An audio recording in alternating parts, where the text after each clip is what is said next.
Good afternoon students. हमने पिछले videos में मल्टीपल्स एंड फैक्टर की चर्चा की थी, जिसमें हमने इवन नंबर और ऑड नंबर के बारे में भी चर्चा किया था। तो ऑड नंबर क्या है और इवन नंबर क्या है? तो इवन नंबर के बारे में फिर से चर्चा करते हैं।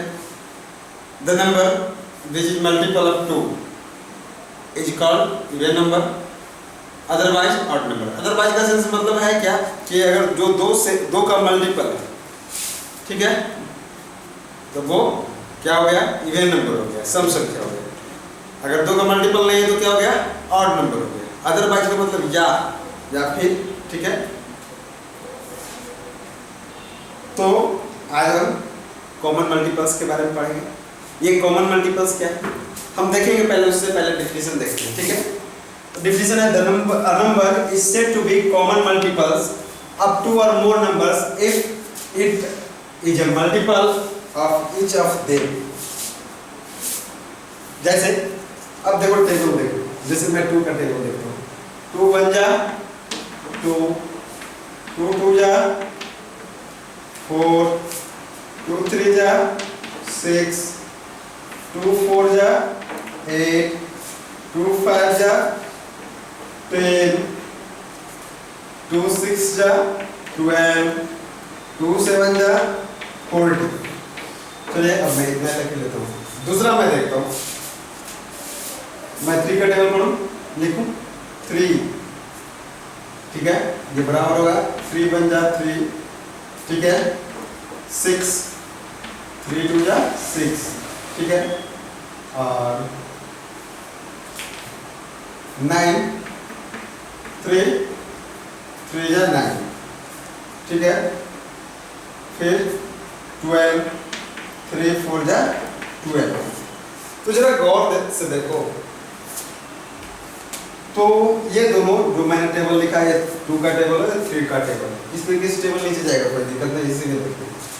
तो ये जो 6 है, ये दोनों में कॉमन है ना, हाँ। उसके बाद ये देखो 12 है ना, ठीक है। तो ये जो दोनों कॉमन हो गए, दोनों में कॉमन क्या है? 6 है, फिर 12 है कॉमन। तो ये जो हुआ इसे कहते हैं कॉमन मल्टीपल। ये क्या है? ये मल्टीपल,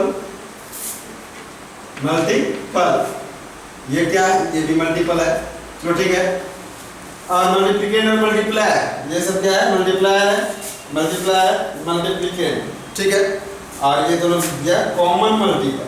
मल्टीपल तो आता ही है, लेकिन कॉमन मतलब कि सामूहिक तौर से, समान, ठीक है। दोनों का एक समान मल्टीपल निकला 6, फिर 12, फिर 18 निकलेगा। अगर मैं 3 की जगह 4 लिख दूं, 4 का टेबल लिखूं, तो पहला 4, फिर 8 हो जाएगा कॉमन, फिर 12 हो जाएगा। फिर अगर 5 को करना लिखूं, तो 5 का कॉमन मल्टीपल 5 2 जा 10 और 2 5 जा 10, ये 10 होगा कॉमन, ठीक है। 6 का तो 6 1 जा 6, ये ठीक है कॉमन, और 6 2 जा 12, ये 12 कॉमन होगा। 7 का तो 7 2 जा 14 होता है, तो 7 का दूसरा 7 2 जा 14 वाला 14, और ये 2 7 जा 14, तो ऐसा कॉमन होता है। तो आप कोशिश करेंगे, बहुत सारे टेबल देखेंगे और उसमें देखेंगे कॉमन मल्टीपल कौन है। तो अब चर्चा करते हैं list common multiple. List common multiple, जरा देखिए, मैंने 2 का मल्टीपल लिखा, 3 का मल्टीपल लिखा, तो ये भी आ जाएगा। 6 पहला कॉमन मल्टीपल है, जो स्मॉलेस्ट है, जो छोटा है, और उसके बाद 12 जो इससे बड़ा है, फिर आएगा 18 जो उससे बड़ा रहेगा। तो मतलब इस तरीके से बहुत सारे मल्टीपल आते जाएंगे, और ग्रेटेस्ट का कोई कॉन्सेप्ट नहीं रहेगा, क्योंकि बहुत बड़ा नंबर जो आप सोचते हैं, अगर उसमें कुछ और नंबर ऐड कर दिया जाए तो उससे बड़ा नंबर हो जाएगा। तो हो सकता है कि उससे भी बड़ा आपको कॉमन मल्टीपल मिले, ठीक है। तो हम यहाँ चर्चा करते हैं किसके? तो लिस्ट कॉमन मल्टीपल की चर्चा करते हैं। तो लिस्ट कॉमन मल्टीपल की चर्चा करते हैं, तो हम उसका डेफिनेशन दे सकते हैं। A number is said to be least common multiple, ठीक है। Least of common, least common multiple, ठीक है। यहाँ अलग है multiples. If two are of two or more numbers, if it is a smallest, यहाँ पर कर देंगे smallest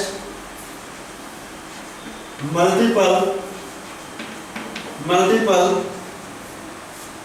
of each of them, जब वो जो है कहता है कि a number is said to be least common multiple, LCM। इसी का किसका डेफिनेशन हो गया? LCM का। आप लिख सकते हैं LCM, डिफिनेशन लिख सकते हैं। आपने देखा कॉमन मल्टीपल से कैसे लिस्ट कॉमन मल्टीपल का डिफिनेशन मैंने बना दिया। A number is said to be least common multiples of two or more numbers, हमेशा दो और दो से अधिक नंबर के लिए ही कॉमन मल्टीपल्स होता है, ठीक है। तो if it is a smallest multiple of each of them, तो जरा गौर से देखें कि ये जो 6 नंबर आया, ये 6 नंबर आया, 2 3 जा 6, ठीक है, 2 3 जा 6, 2 3 जा 6, 2 3 जा 6, और ये 3 2 जा 6। तो हम जानते हैं 6 का कौन कौन सा फैक्टर होगा? 3 और 2, ये दोनों होगा, और ये दोनों क्या है? प्राइम। जब ये दोनों प्राइम नंबर है तो ये दोनों प्राइम नंबर फॉर्म कर रहा है 6 का। और अगर प्राइम नहीं रहता, जैसे अगर 4 ले लो और 3 ले लो, 4 3 जा 12, तो ये एक प्राइम नहीं है, एक कंपोजिट नंबर है, ये प्राइम नंबर।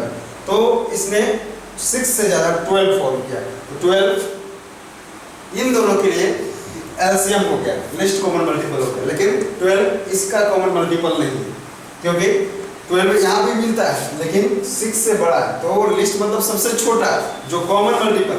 तो देखिए इसमें से 6 मिला और इसमें से सेकंड पोजीशन, सेकंड मल्टीपल 6 है, इसमें थर्ड मल्टीपल, तो ये हुआ लिस्ट। और इससे पहले देखिए तो कोई कॉमन है? 3 है, इधर 4 है, 2 है, और नहीं, तो ये हो गया लिस्ट कॉमन मल्टीपल। आप कोई और भी जैसे कोई भी टेबल, आप 2 टेबल ले लो, 3 टेबल ले लो, उसमें देखो जैसे 2 का टेबल लो, 3 का टेबल लो और 4 का टेबल लो, ठीक है। अब इसमें चेक करो कि लिस्ट कॉमन मल्टीपल कौन है, ठीक है। तो 2 का टेबल क्या होता है? 2 2 जा 2 1 जा 2, 4 6 8 10 12, ठीक है। 3 6 9 12 और लो 15 18।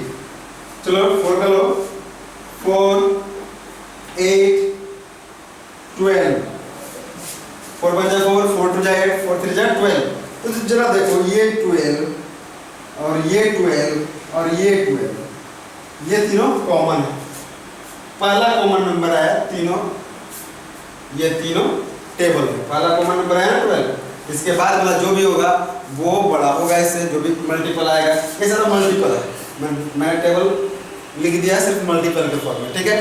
तो पहला कॉमन मल्टीपल 12 आया, ये 2 और 3 और 4 तीनों में। इसी तरीके से मैं बहुत सारे नंबर ले सकता हूँ, ठीक है, जिसमें लिस्ट कॉमन मल्टीपल मिलेगा हमें। तो आपने देखा, अब इसके लिस्ट कॉमन मल्टीपल निकालने का कुछ तरीका है, ठीक है।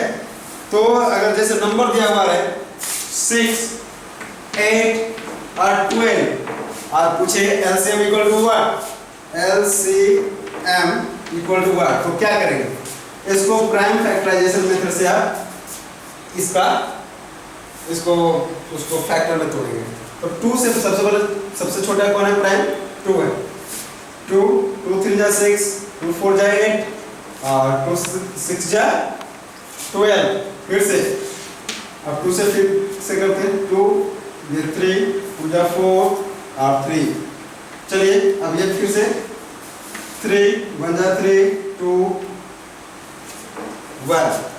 तो ये जो नंबर आया, ठीक है, जिसने डिवाइड किया एग्जैक्टली, तो एलसीएम इक्वल टू लिखेंगे, क्या लिखेंगे? 2 multiply by 2 multiply by 3 multiply by 2, 2 2 जा 4, 4 2 जा 8, 8 3 जा 24 इक्वल टू क्या आ जाएगा? 24 आया।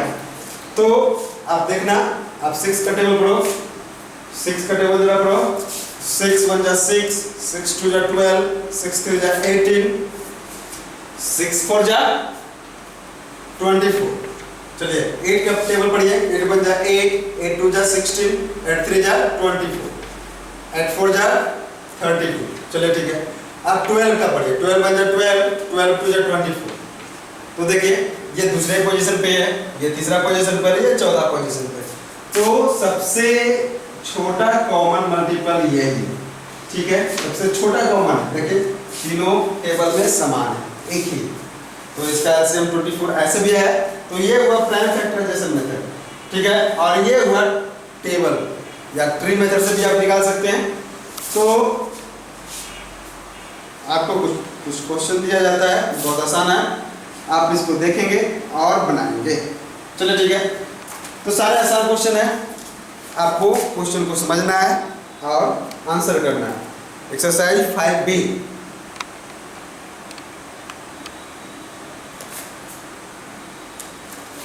चलिए ये पूरा करना है और उसके बाद जो भी क्वेश्चंस होते हैं जैसे डिफिनीशंस होते हैं उसको याद करना भी जरूरी है। अगर आपके पास डिफिनीशन का नॉलेज है तो आप कोई भी क्वेश्चन को आसानी से बना सकते हैं सोच समझ के, ठीक है। मिलते हैं नेक्स्ट क्लास में, तब तक के लिए बाय बाय।